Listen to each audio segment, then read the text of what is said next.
Hey, what's happening everyone? Today is part 3 of the BMW frame modification series. So let's do this. Alright, so today is the day where I am going to chop that rear end off and weld in the new hoop. So I don't know if you guys remember, in my last video I said that I don't want to rush the process. I just want to have some time to sit back and see how I would like the hoop to sit, whether it's gonna be flat or whether it's gonna have like a little incline or an angle at the back. So I have decided to go with the latter. What that means is I'm gonna go with having the incline at the back so that it kind of matches with the bottom of the tank. This bar right here, or this section right here, is pretty flat all the way to the back. So what I'm going to do is remove that section off from here, weld the hoop on, but have it in a slight tilt. Yeah, so it gives that Street Fighter kind of look as well. Yeah, so anyway, that's basically what I had in mind. So I'm just going to do some final measurements and get into cutting.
I've managed to weld on the hoop, just tack welded both sides.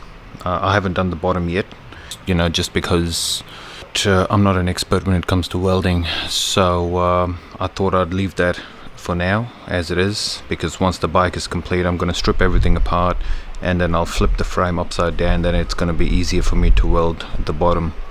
The same thing applies for this part here. I haven't welded the bottom yet. So that's something I'll do towards the end. Now, just wanted to share my thoughts on this hoop. I've managed to lift it up at the back just ever so slightly, just to give me that look. However, after speaking to a few of my contacts and my sources when it comes to building bikes and stuff, they informed me that in Australia, the way this hoop is, especially with the distance between the hoop and the tire, there is no way I'm going to be able to register this bike and have it on the road. A reason being is because under full compression of this shock, the frame should not touch the tire. But the way it is, you can see there's probably, I think, maybe about 50 mil clearance between, like from under the hoop to the top of the tire. So I need to lift that hoop up a bit more. What I was thinking of doing is, I had a couple of thoughts in mind that I could have done.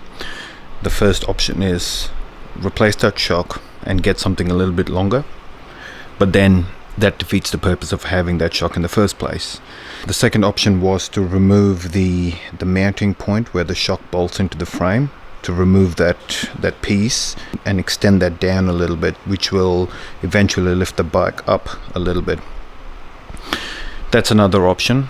Or the third option is, after speaking to a good friend of mine, he suggested to lift the hoop up a little bit more. So those are the three options that I have in mind at the moment. But look, in saying that, even if I was to lift that hoop up now, that doesn't necessarily mean that that's going to be the way it's going to be towards the end. I might still go ahead and change that. I might change the shock. I don't know. We'll see. It all comes down to the overall look of the bike.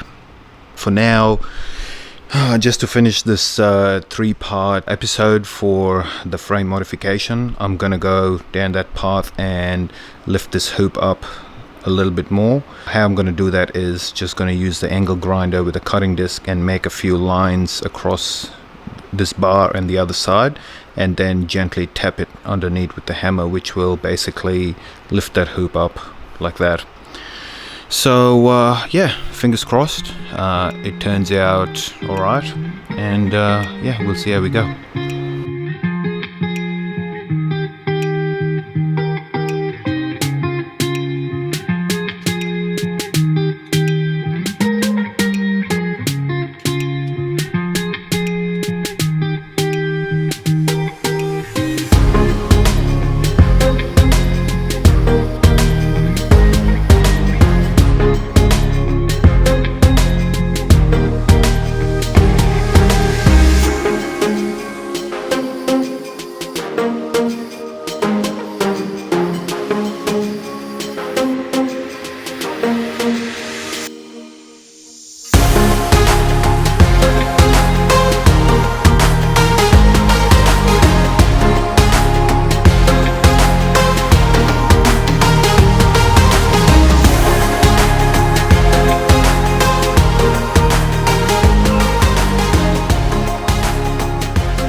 Right, so after a little bit of TLC, I managed to get that angle, the hoop, up higher. So off camera, I had to widen those cuts that I've made, just so I can lift that up even more. I've made 3 cuts on each side, there and here, and I kept, pushing that thing up. I needed that to go up higher, so instead of making more cuts, I just widened the cuts, the existing cuts. That allowed me to push that up higher. So now the next step would be to tack weld those cuts. I don't think I'll go all the way yet. I'll just tack weld them just so that it's secure. Sand it back, grind it back, get it all smooth, and then I'll have another look and see how I go.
Well, there we go, it's done.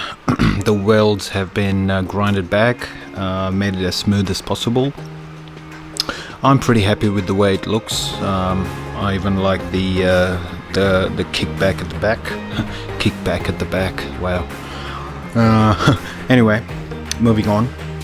I like that angle there. I think it looks pretty sick. So yeah, overall I'm very satisfied with the way it looks right now. There's a few more things to do to tidy it all up, but you know, I'll save that for another video. Well, that's about it. I'm gonna end this video, this part 3 right here. There is no part 4 to this, so just putting it out there. But I'm gonna end the video right here. If you enjoyed this video, I would appreciate if you could hit the like button and even subscribe to my channel to see what else is yet to come. Alright guys, that's about it. I'm all hyped up about this. So alright, stay safe and I'll see you guys in the next video.